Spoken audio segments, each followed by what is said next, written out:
We're gathered here today to mark the demise of a noble and very powerful idea. It came from humble origins, and it was initially laughed at by many people. But it rose to such prominence that it led to the creation of an entire industry and to powerful forums taking place in beautiful mountain hideaways. This idea, which has died, is that corporations and the leaders of corporations can do good without sacrificing even a penny of their profit. Without slowing down, they can become a force that lifts the fortunes of the impoverished and heals our ruined environment.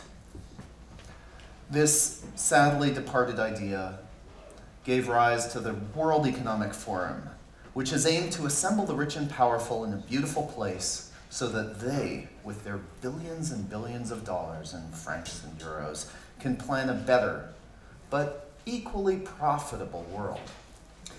Now, it's easy to mock this idea, as you can see in this cartoon here. It does happen to be very convenient for the rich and powerful. If, after all, corporations can bring positive change, there's no need to change the system.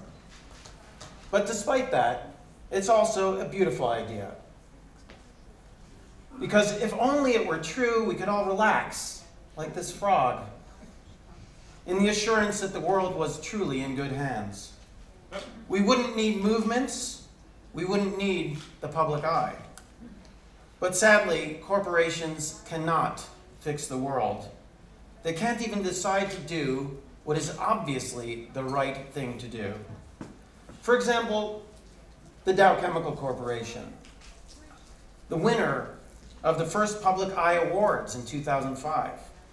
Dow, of course, is responsible for the biggest industrial disaster in history, the Bhopal catastrophe.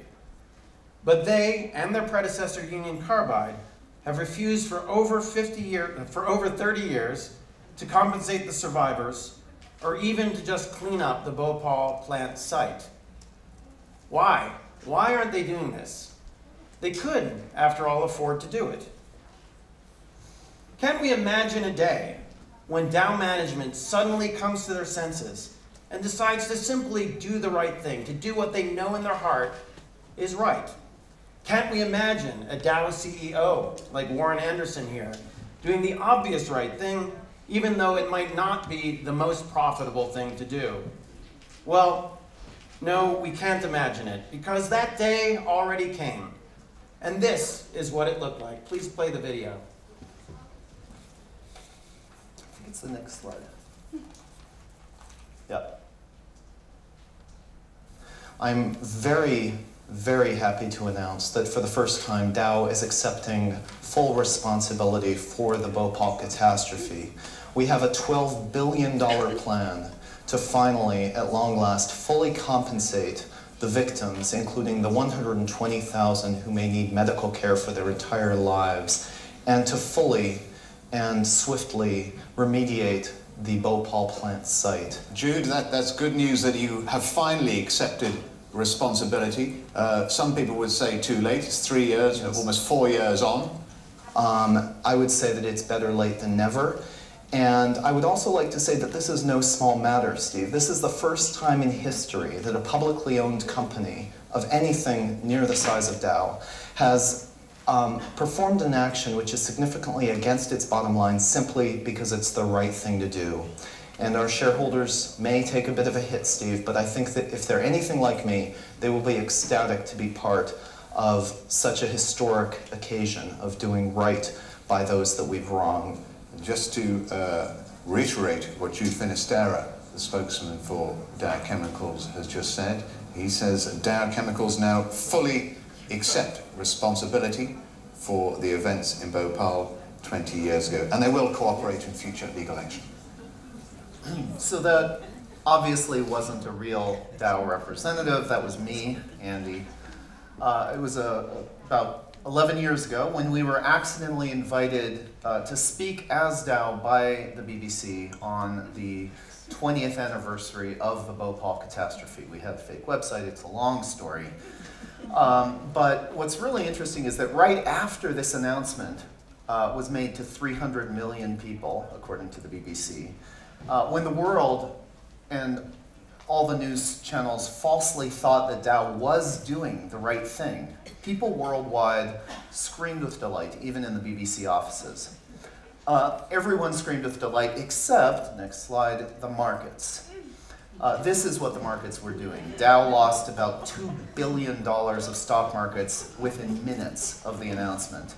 And that stock value only came back when the hoax was refuted. Which proves that even if Dow's CEO had wanted to do the right thing, he couldn't have done it. Because the stock market would have punished the company, and shareholders would make sure that he never worked again.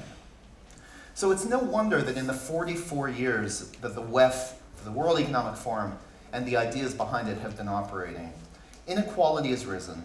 The rich have gotten incredibly more rich, while there are more incredibly poor people than ever before. Not to mention that our civilization is now standing at the brink of disaster. Good intentions just don't matter in an unjust system. Even if some of the corporate leaders here in Davos do want to do the right thing, like the fictitious Dow CEO, they can't, so long as we've got a system that privileges the bottom line over everything else. Take Benetton, for example. Next slide. Here's one of their advertisements. They're very involved in corporate social responsibility. And here is a corporation who claims to care and is trying to do the right thing. They succeeded in making very nice ads that got a lot of attention, at least for a moment. But today, next slide, Benetton is one of the few corporations that is refusing to pay its share of compensation due to the victims of this tragedy that they were a part of. The bottom line always wins out. And I mentioned earlier, there's a whole industry devoted to making corporations feel good and the people behind them feel good. It's called corporate social responsibility. It's the same idea that gave rise to the World Economic Forum. And this is Chevron's, this year's winners, big ad campaign that came immediately after the BP oil spill in the Gulf. They wanted to cast themselves as the alternative oil company that really cared. So they made ads like this that were a little bit different from the usual kinds of ads. They were angry at oil companies. And then they said, we agree with this angry sentiment. But as we know, next slide, Chevron is the company responsible for the biggest oil spill in all of history in Ecuador. And even as they said all those really nice things in their ads, 2,000 Chevron lawyers, as we heard from Paul, and 90 legal professionals and 60 law firms were fighting the victims in 7 countries to prevent the victims collecting the $9.5 billion judgment against them in Ecuador. They've promised the victims a lifetime of litigation, and that's what they're giving them. And in the ad campaign, next slide, we agree, Chevron. This is the sort of thing that you will get in the next slide too. This isn't what they intended. It's a long story that Paul can tell you part of, and we can tell you the rest of. Okay. Ruining Chevron's brand or embarrassing a vile corporation on television are only 2 of thousands of ways to fight back. And the good news is that people are fighting back, and that unlike the WEF, fighting back does create change. Waiting for corporations to act does not. What does work is direct action, either in the streets, in the public eye, or in the halls of government by changing and enforcing regulations, which is the intent of the Berne Declaration now and Greenpeace in this refocusing of their efforts, which we applaud.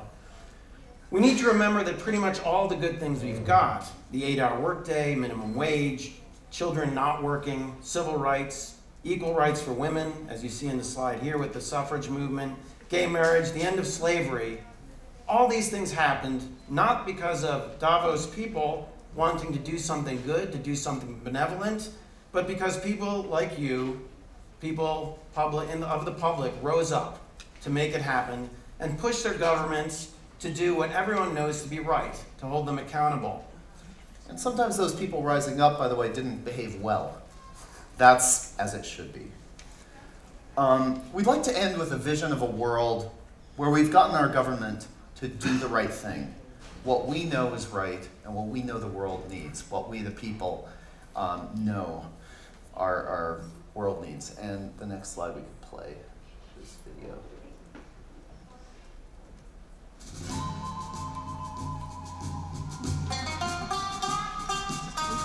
We knew there was a way to pull the plug on big oil. But we needed some help. Ever since we met Gitz, we'd wanted to do something together. Posing as government bigwigs, we would infiltrate a Homeland Security conference and announce that the USA was outlawing fossil fuels and replacing them with renewables. And the best part? The new wind and solar power plants would be owned by native tribes as partial reparations for genocide. To actually have white people wearing bands that say native headdress instead of a feather, a windmill, this is us making fun of the American ideal of what it is to be Indian. This would truly be a second Thanksgiving. I told the conference that I represented General Colin Powell, and they were pumped to have him speak. So our speakers are running just a tad late. We're not going to worry about it. General Colin Powell is coming to speak to us, and he's bringing a couple of colleagues. General Powell, of course, would not show up, but his colleagues were nearly there. Oh my God, you guys. Is this not going to be a total giveaway? No. Is there a way to, like, you know, maybe to make it a little less like it is?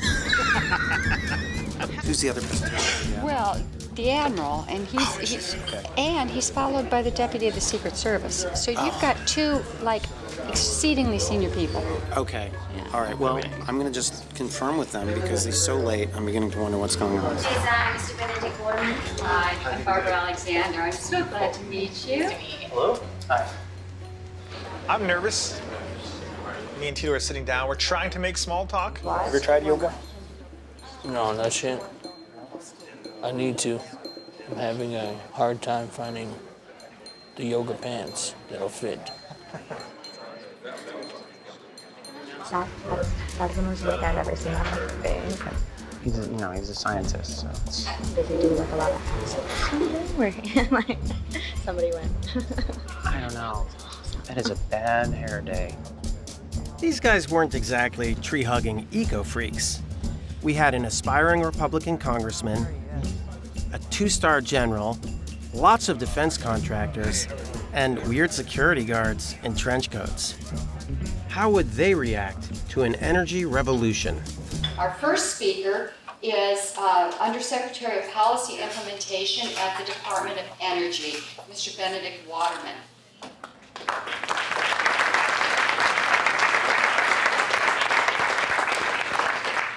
On behalf of the Department of Energy, I'm very excited to announce today a great new plan that will do nothing less than convert the United States energy grid into one that's powered entirely by renewable sources. As the dire reality of climate change becomes more and more inescapable, people will take the future into their own hands, and historically, we know that popular resistance is a force that can only with difficulty be countervailed.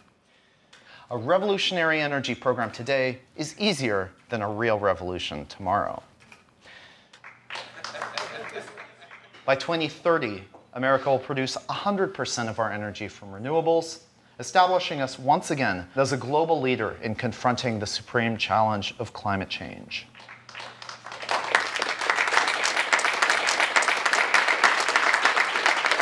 We're excited to be working with the Bureau of Indian Affairs and some of the largest tribes from Arizona to the Dakotas to site major wind and solar facilities that will provide a large chunk of America's power. The tribes will own these facilities. It'll provide an enormous stimulus to the economy and great resilience in the face of future threats.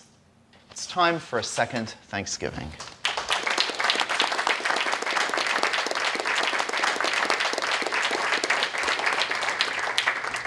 I am Bana Slowhorse. I'm the Director of Industrial Development for the Bureau of Indian Affairs.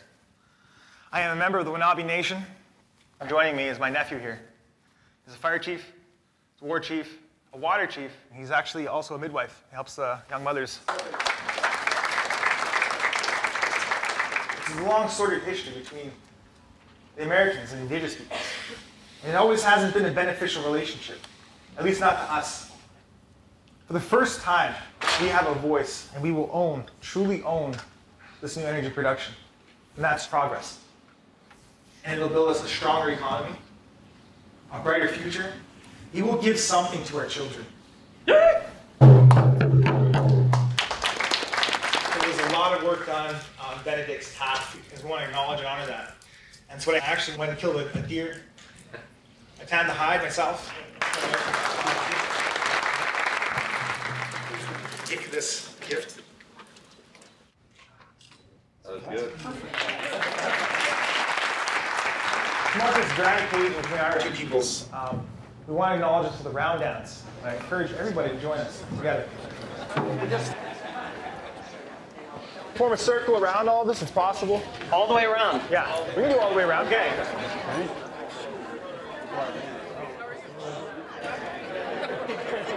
Ladies and gentlemen, excuse me. I composed this song for this occasion. I made it a simple song so we can sing it together because it's not just my song, it belongs to all of us. Way out here, way out ho, way out ho, way out here,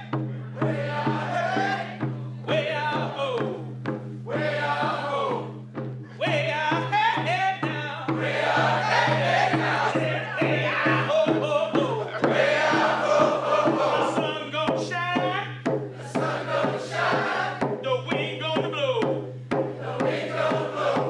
That's all we need. That's all we need to continue to grow. To continue to grow. Way out here. Way out here.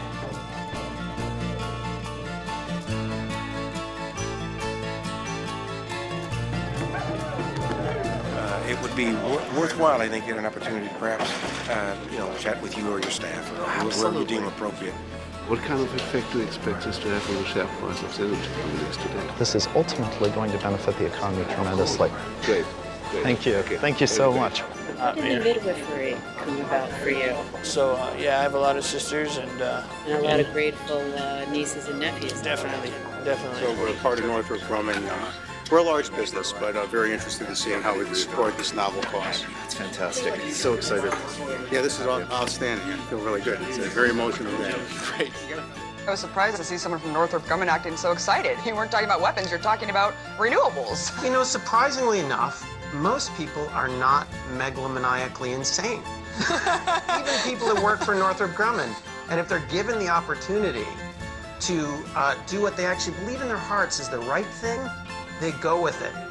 The fact that we could get all these people that we think of as being from the dark side, like dance in support of renewable energy, is that there are very few people who actually want us to continue on this fossil fuel path. And we have to force our leaders to actually do what we need them to do, and then people will follow. Except for a few oil company execs. Good stuff. Thank you. Thank you. Don't forget that song now. You sing it anytime.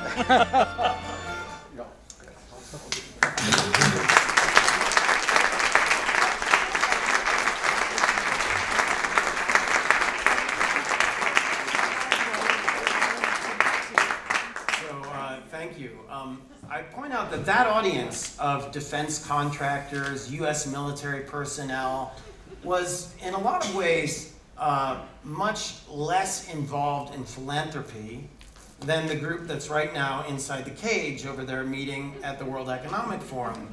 And yet, even though they're exactly the least likely people that you'd expect to jump on a new government initiative to completely do away with fossil fuels by 2030, they were there and they were excited about it because they know we have to go there. They know it's the right thing to do. And the same can be said for almost all of these issues across the board.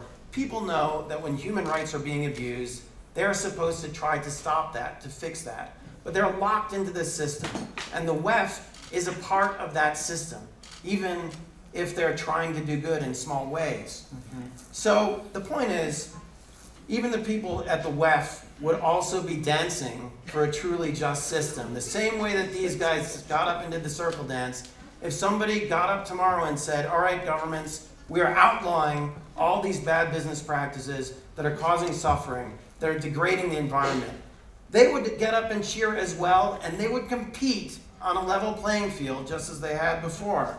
It's truly an exciting idea to make governments hold them accountable.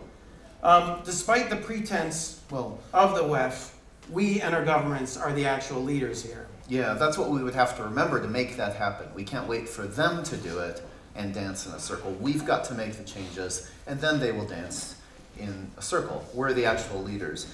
And to conclude, we shouldn't mourn the loss of the idea that business can change the world by itself without pressure from movements, without us taking command of our own governments. It was a bad idea, and it deserved to die. It had many years to prove itself. It's failed spectacularly. Let's move on. If business leaders want to hang out in beautiful mountain hideaways making themselves feel good, great, let them. We've got business elsewhere. So we can say, goodbye to the WEF and hello, Bern. And next slide, please. Sorry for but now we do have to have a moment of remembrance for that nice idea, that well-meaning idea that now is history, is over. So if anyone wishes to, please play the music, and if anyone wishes to place a flower on the grave, you can do so at this time. There are flowers right there. Please form a line over here and place a flower on the grave.